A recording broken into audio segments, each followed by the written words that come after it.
Hi there, business owner. Are you looking to improve your business knowledge? Do you want to see behind the scenes of successful businesses? And more importantly, are you looking to build a better business in just 15 minutes each week? If so, you're in the right place. Welcome to the 3Bs podcast.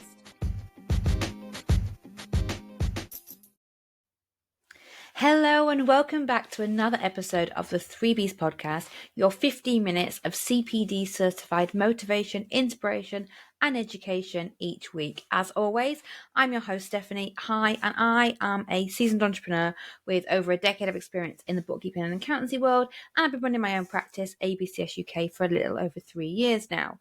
Now, last week and the week before, I seem to keep ruffling feathers. People definitely see me as Marmite. You either love me or you hate me. So I'm going to stick with that theme. And I'm going to say something that's going to probably upset a few of you, but bear with me and let me make it nice and clear. So this week's episode is why no one cares about your business as much as you do. And that's okay. Your employees, your customers, even your family and friends, they might support you, they will love what you do, but at the end of the day, they don't live and breathe your business the way that you do. And do you know what? That's completely okay. I know that nobody loves my business as much as I do. And when we partner with clients with ABCS UK, we get as obsessed with their business as they are. And for a lot of business owners, that's really refreshing to have somebody on their side who gets it, who understands it, who has that business owner mentality, but can also care and love your business just as much as you do. So I want to talk about the harsh truth is that nobody will ever care like you do. And a few of my clients are in the process of scaling and selling on or exiting their businesses. And they're finding it really frustrating because whoever they sell their business to is never going to love it and care the way they do. So if you've ever been frustrated that an employee didn't put in the same level of effort as you, or a customer didn't appreciate the work that went into something that you've done, welcome to the business owner reality check. That is how it works. Your business is your baby. You built it, you sacrificed for it, and you think about it 24/7. I think I said last week's episode, quite often at the dinner table, my fiance will say to me, "Can we talk about something that's just not work?" And I'm like, no, this is what's in my head 24/7. I've always got new ideas. And actually those times out of the office when I'm with my family or when I'm with my partner is usually when I have my best ideas, because my brain is thinking about the business from a different perspective when I'm outside of it rather than I'm in it and doing the work. So for employees, they don't care about as much as you do because it's their job. Even the best employees will never love it the way you do. And again, a lesson really harshly learned for me in January. I had an employee with me for 15 months. I thought we were on the same page. I thought we were growing the business almost together. And they just fell out of love with it and realized it wasn't for them and had to leave and move on to pastures new, which hurts as a business owner because you care so much and you can't understand why they don't care. Learning to accept that your employees will never love it the way you do will help make you a better business owner and a better employer in the long run. And then when we think about customers, they're buying either a product or a service, or both in some cases, from you. They don't always see the hours, the struggles you've overcome, the challenges you've faced, all the behind the scenes stress of running a business to get that product or service to them. If you're a product based business, they're buying that product because they want it or they need it, and that's a product that's going to solve a problem for them or fulfill a want. Whereas the customer's not thinking about sourcing that product, manufacturing that product, the trial and error, the R&D, research and development you've done. They're thinking purely about the product that they're receiving. And I find it very similar with service-based businesses. If you were going to hire a bookkeeper or an accountant, you want your books on up to date and on time. You want your VAT return and your payroll at the correct times submitted. You don't see the hours of the data entry, matching things off, all the double checking, keeping up to date with the new laws and rules as things change, and making sure that they still apply, finding ways to be the most tax efficient, or looking at solutions to when they want to buy a new car. The first thing a client will do to us is be like, I want to buy a new car. What's the best way to do it, through the business or personally? And being the service provider, I will go away and research right now what the best rule is. A couple of years ago, a client was looking for a new business vehicle for business and wanted a hybrid, and I did my research and strongly advised them against it and said, actually, I really think you should go electric. based on their unique circumstances, they didn't need to travel far. They had another car in the household that they could have borrowed for the really long journeys if need be. And now when it comes to doing their P11D and doing their taxable benefits, compared to their other director who stayed headstrong in that hybrid, they pay about £6,000 a year less in tax because they went for the electric car rather than the hybrid. And that sort of time I spent researching and advising them, the client doesn't see that. They just see the answers, and then at the end of the year they go, oh, okay, but he's paying a lot more tax than me. No, I understand now. They're never going to get it the same way that business owners do or the service provider does. And even your friends and family, like, they will support you, but they probably don't fully get it, even if they're business owners themselves. I have quite a few clients who are family businesses. The father and the son, or the husband and the wife, will own their businesses and they're in the same business together, but they still don't care about it the same way. And I find it fascinating and don't fully know the psychology behind it. But I think it's really important to understand that even friends and family, if they're involved in your business, are likely not to love it the way you do. And honestly, that's not a bad thing. It is just reality. Trying to force people to care as much as you do is absolutely exhausting. And I think instead the key is just to accepting this as truth and learning how to work with it and finding ways around it. But ultimately, it's accepting that. One of the really big frustrations that business owners face is employees who aren't committed as they'd like. When you're starting to grow and scale a business, usually that first or second hire, you're stepping into your role as a leader. It's something very new to you as well, and you're growing with them. And quite often they'll say, oh, why don't they care like I do? Why don't they take ownership of their work? Why don't they have as much passion as we do? Do they even want to be here? I don't get why they're not as invested as I am. But here's the thing. They might be working with your business and they might get your vision, but it's your vision and not theirs. So if you want to make your employees more invested in your business, they're never going to be the same. But if you want to get them more fired up and passionate about your business and what you're trying to achieve, make them feel valued. Like, people care more when they feel like their work matters. A simple thank you or simple recognition does go a really long way to making them actually have more output because they feel more valued by the business owner or by the business. I went to a concert last week in Brixton to go and see Louis Tomlinson at his one night only, and I've never queued for a concert before, but I was sat on the sidewalk in Brixton for around 6 hours with a group of my friends, so it didn't feel quite as horrible as it sounds.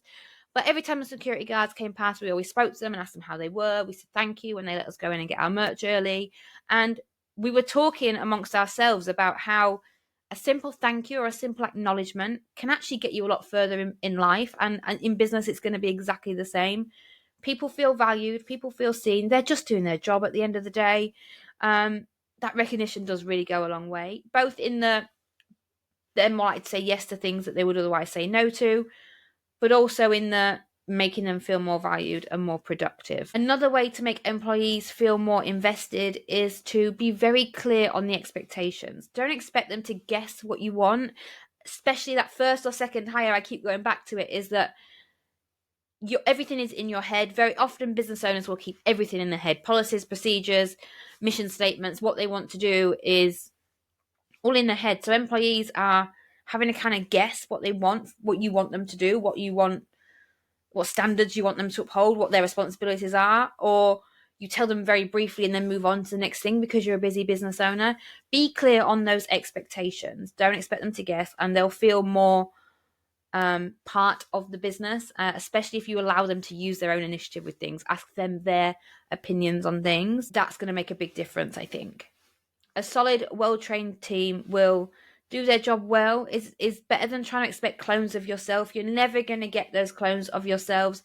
I know I wanted somebody just like me. I wanted an extra me, and there'll never be an extra me because the best employee fit for this company will not care the same way I do, and it will be the same in your business too. Let's talk about customers, because a lot of the things I hear is why don't the customers care about the hard work that I put in? You pour your heart and soul into what you do, and I have heard business owners say, I went above and beyond for this client, why didn't they leave me a review? Or I went to the end of the earth to get this thing through for this client and they didn't even say thank you.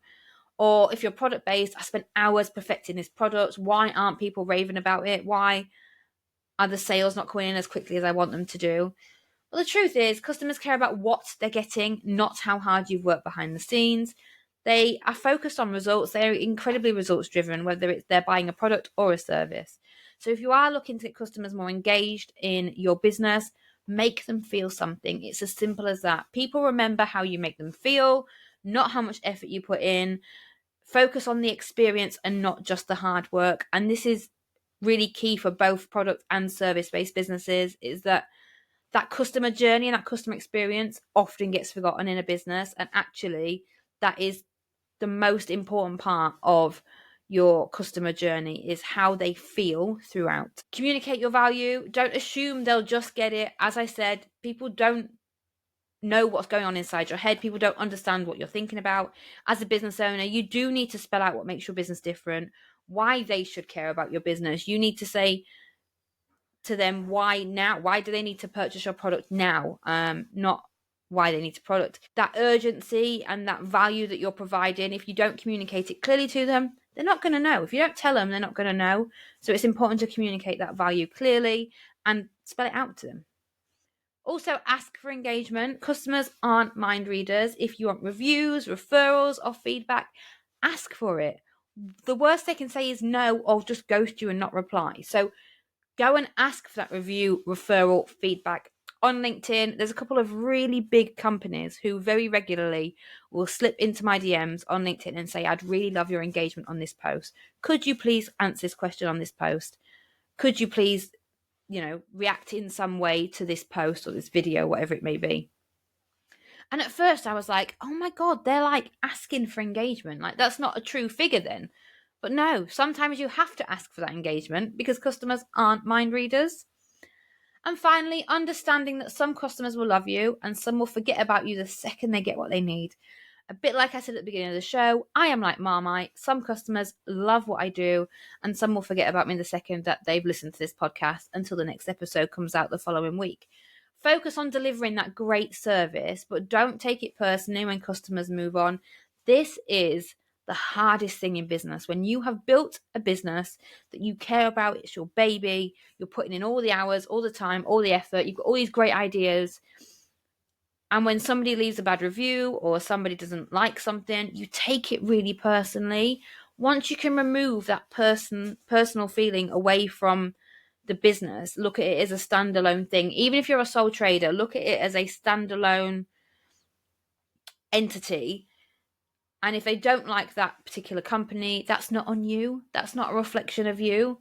And just learning to not take it personally is something that takes a lot of effort and takes a lot of trying. But actually, when you get there, it will feel like a huge weight is lifted because you'll then carry on and focus on what you're doing and building your business.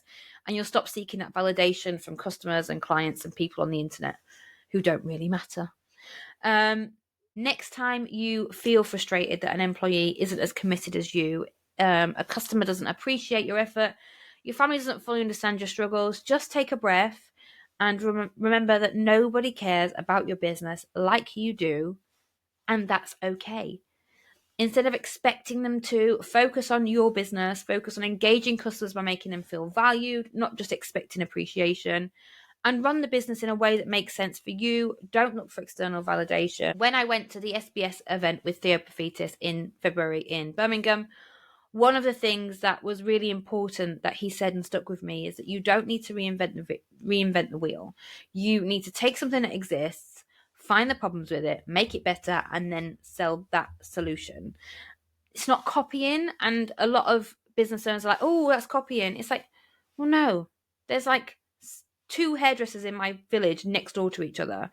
You don't look for external validation. If this episode resonated with you, do let me know. Tag the 3Bs podcast on social media and let's keep the conversation going. As always, if you found this episode helpful, I'd really appreciate it if you could subscribe, leave a review, share it with another business owner who needs to hear this.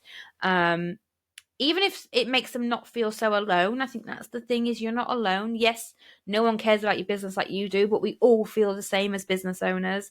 So if you're on YouTube, please do subscribe and turn on that notification bell so you know when next week's episode goes live. If you're listening on a podcast platform, do leave a review. I read every single one and they really do make my day. Until then, I'll see you next time. I've been Stephanie.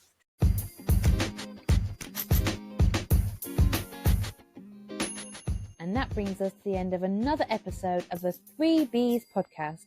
Thank you so much for listening. Please connect with us on social media.